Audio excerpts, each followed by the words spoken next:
Hey guys, welcome to Ella's book review. So today's book is Crushing It by Gary Vaynerchuk, otherwise known as Gary V. So I found Gary on YouTube because I was just going through the motions. I was trying to be motivated. I was following a lot of other YouTubers who were talking about social media, entrepreneurship, success, motivation, that kind of stuff. And I kind of just stumbled upon his videos. And I was just mesmerized. He uses simple, crude, and sometimes cursing words in his speech, in his podcast and whatnot. But his content is just the absolute best. And what I like about him is that he speaks with conviction. He speaks like he's really, really sure about what he's talking about. He's not just suggesting, he's demanding. And sometimes you need that from a mentor because whenever you try something new, like learn English, for example, it's not that it's so hard, it's just you're not sure if you should invest your time in this. But Gary really, I was sold. And then one day I was at the bookstore, I stumbled upon this book, and it's not even like New York Times bestseller. Like there's no sexiness to it. I would say the book design was pretty mediocre. It didn't catch my eye, but I saw it was from Gary V. So I was like, I must find out what's in it. And it's like $30. I don't know if you can see. Yeah, it's 30 US dollars. And I didn't buy it with like any discount or anything. Let's just go through the introduction together.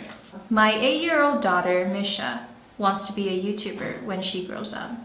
That probably comes as no surprise. Many young kids find out what their parents do and decide that's their ambition too. My daughter sees me using online platforms to talk to people and to build businesses, and she knows how much I love it. Of course, she thinks she wants to do what I do.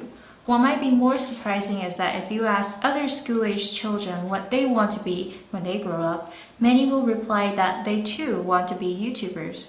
Personal branding may not be an elementary school career day staple yet, but kids today know that making videos on YouTube, posting on Instagram, creating 280 characters, and snapping on Snapchat is a valid career path, and that for some it can even bring fame and fortune. They dream of creating a popular online presence the way kids used to dream of becoming Hollywood stars. Unfortunately, unless they're entrepreneurs themselves or deeply in the know, most parents will respond to this career aspiration with "huh?" or worse, narrow-minded cynicism. That's not even a real job. Even the few who smile uncomprehendingly and offer a mild, "Great, honey, go for it," will likely secretly shake their heads at the sweet naivete of youth. It's so frustrating to me. Obviously, the first answers suck any way you look at them, but all of these responses reveal a total lack of understanding about what kind of world we live in.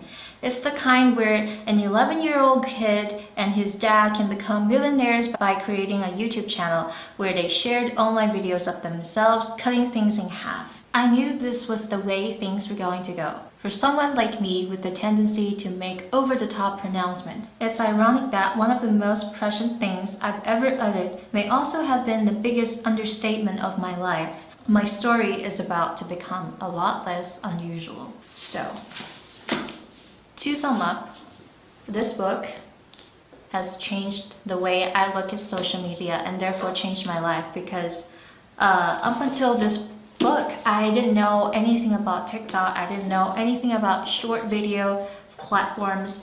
I didn't know anything about the Chinese social media market, nor was I interested in it. I was posting videos on YouTube and barely getting any views or any comments or any fans whatsoever.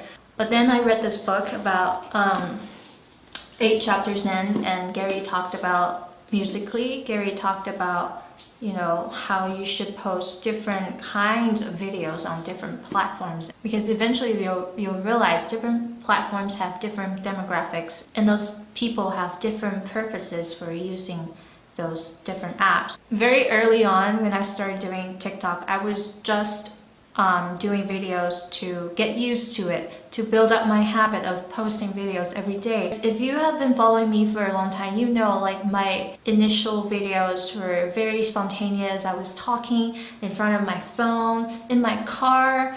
I didn't have a script. I was talking in Chinese most of the time. So yeah, and I only have 15 seconds. It's amazing how people underestimate the power of short videos, or just videos in general. Like most people, as Gary says in his book, most people are consumers. They're not creators. So they just want to take in information. They just want to consume your wisdom and your lectures, and they don't want to put out content.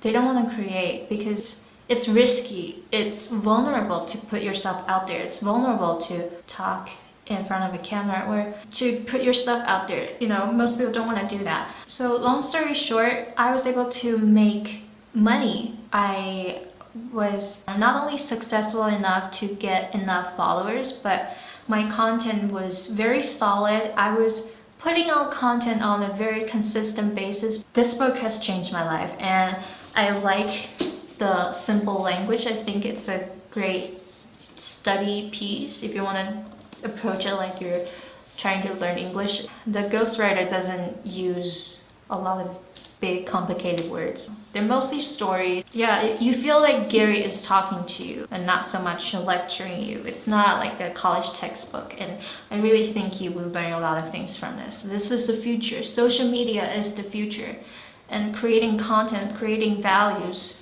up front is the future. I keep going back to this book because every time I read it, it brings me something new. It gives me a new perspective. That's how powerful a good book is. I do think everyone get into social media, and not just to